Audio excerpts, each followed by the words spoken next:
Salve, salve rapaziada! Belezinha com vocês? Eu sou seu irmão André Carpano e no vídeo de hoje vamos abordar um assunto um tanto interessante: as 3 lições que podemos aprender com a vida de José. Ficou curioso? Quer saber um pouquinho mais sobre esse assunto? Então chega mais porque estamos começando com mais um Consertando Aceitos.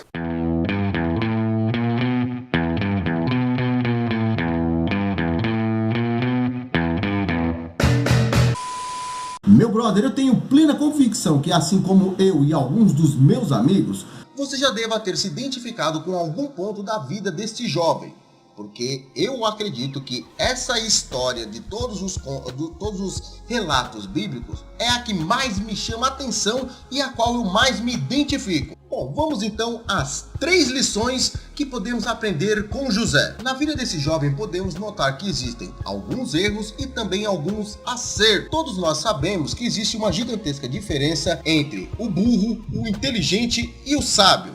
O burro é aquele que erra e nunca aprende. O inteligente é aquele que erra, revê os seus conceitos com base nos seus erros e assim repara o que fez.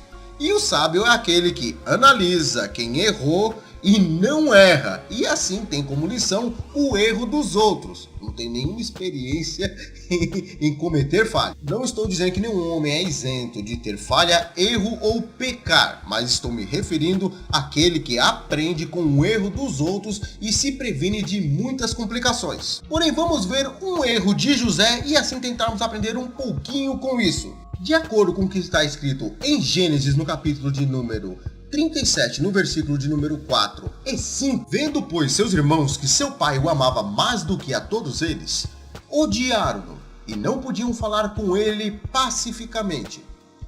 E teve José um sonho que contou aos seus irmãos, por isso o odiavam ainda mais. Um grande erro da vida de José, que é uma boa lição tanto para mim quanto para você, é de fazer o quê? Jamais, em hipótese alguma, a gente chegar nas pessoas e contar a nossa intimidade com Deus, mesmo que essas pessoas sejam muito próximas de nós, porque algumas pessoas acabam interpretando de uma forma errada aquilo que Deus tem para nós. Você pode ver muito bem que os irmãos de José já não iam muito com a cara dele pelo fato do seu pai amar ele mais do que todos os seus irmãos.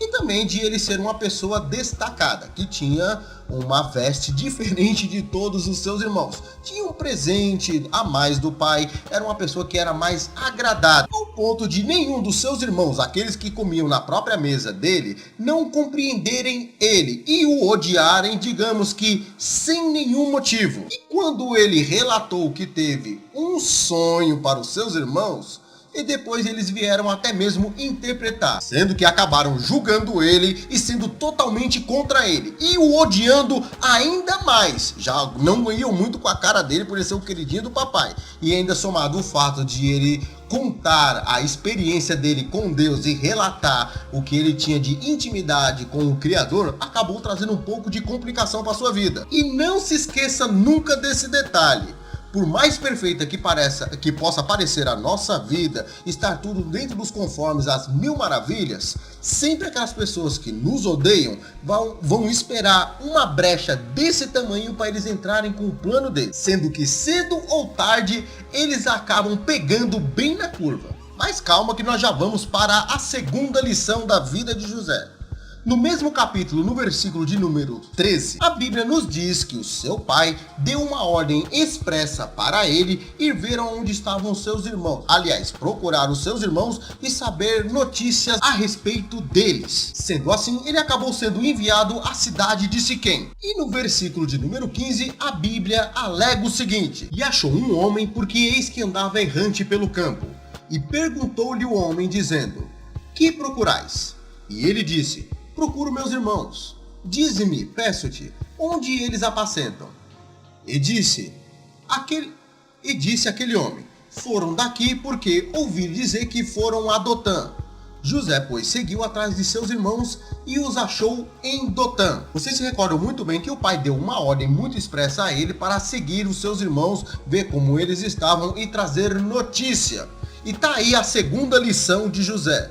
Porque, infelizmente, ele não encontrando os seus irmãos, ele deixou de cumprir uma ordem do seu pai, porque o pai deixou bem claro para ele ir para a cidade de Siquém, ver se os seus irmãos estavam lá apacentando as ovelhas e, se caso tivessem, voltasse com a notícia sobre eles. E se não tivesse, também voltasse, né? Deu a entender isso.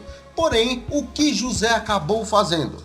Deixando de ouvir a ordem do seu pai para obedecer uma instrução de alguém que ele mal conhecia. Vale ressaltar também uma coisa de suma importância.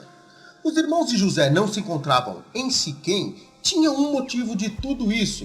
No capítulo de número 34 do livro de Gênesis, a Bíblia nos diz uma história de que foi um capítulo muito triste, porque José não tinha somente irmãos, ele tinha uma irmã. E um homem por nome de Siquém, filho de Amor, que, diga-se de passagem, era apenas o príncipe dessa cidade de Siquém, ele meio que fez uma coisa que não deveria se fazer.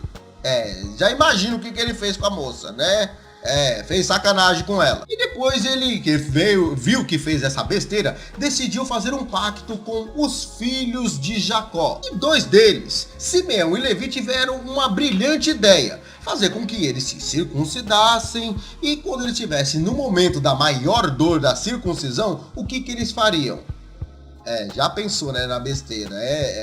Realmente acabou com todo mundo. Sendo então que depois dessa chacina que eles promoveram lá na cidade de Siquém, aonde o seu pai já tinha comprado aquele terreno, eles acabaram que meio ficando mal visto por lá, sendo que Jacó se mudou de Siquém para outro lugar e eles acabaram ficando sem ter pasto algum. Todas as vezes que você vai atrás de algum irmão seu, que ele não tem muito lá aquelas reputações, e ele não se encontra do jeito que o pai mandou ele ficar, mesmo que outra pessoa que segue outro caminho venha te recomendar para você seguir aquele caminho e ir para o outro lado que o pai não mandou, se afasta disso, porque sempre dá besteira. Seguindo então José, o conselho desse homem que estava no meio do caminho, foi para a outra cidade. Chegando então em Dotã, o que os seus irmãos fizeram? Todo mundo sabe muito bem.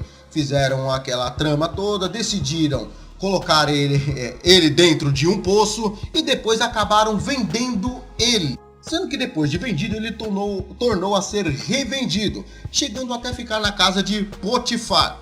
Alguns anos depois de uma experiência trágica que ele teve na casa de Potifar, ficando preso, Deus lhe deu a interpretação do sonho dos dois servos de Faraó, sendo que um foi sentenciado à morte e o outro foi livre, e sendo assim, mais para frente, por conta dessa interpretação do sonho, ele acabou sendo liberto e se tornando o governador do Egito. Porém, aí está a terceira lição, que na minha opinião é a mais forte de todas, que nós podemos aprender com José. Depois de ele ter alcançado o auge da fama, ter se dado bem, ser realizado na sua vida, uma sombra do passado veio bater em sua porta. Como todos sabem, foi profetizado através do sonho 7 anos de fartura e mais 7 anos de escassez. Porém, quando chegou na metade mais ou menos do tempo da escassez, aqueles que tinham traído José no passado foram bater na sua porta. E José, vendo seus irmãos, conheceu-os, porém mostrou-se estranho para com eles, e falou-lhes asperamente, e disse-lhes: de onde vindes?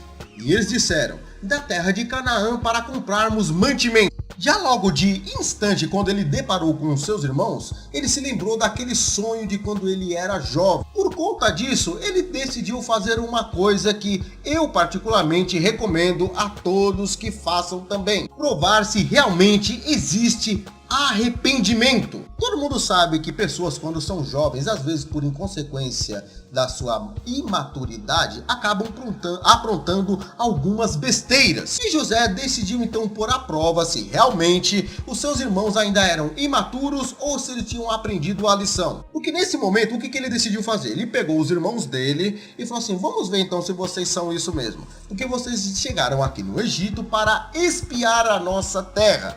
Sendo assim, então, com essa desculpa, meio que teve um interrogatório sobre eles, onde seus irmãos acabaram confessando que tem pai, que tem família, porém o seu pai estava longe dali e tal, e tinha mais um irmão que estava longe deles.